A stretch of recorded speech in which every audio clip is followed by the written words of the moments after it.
Invasi yang dimulai Angkatan Bersenjata Rusia terhadap Angkatan Bersenjata Ukraina sejak 24 Februari lalu, hingga saat ini belum juga menemukan titik terang.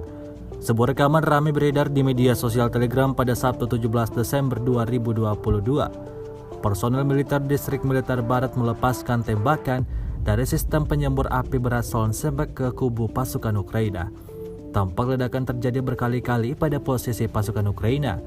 Hingga video ini beredar, belum banyak informasi resmi terkait jumlah prajurit yang tewas.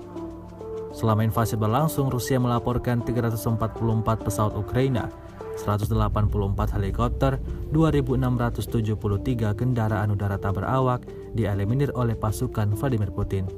Sementara itu dari kubu Kiev, Kementerian Pertahanan Ukraina melaporkan 680 tentara Rusia dieliminir dalam 24 jam terakhir.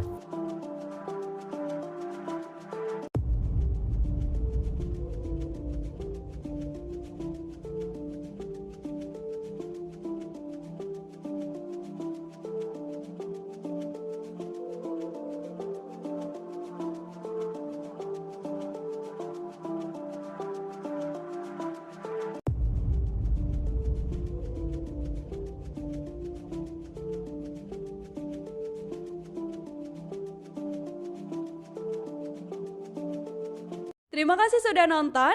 Jangan lupa like, subscribe, dan share ya.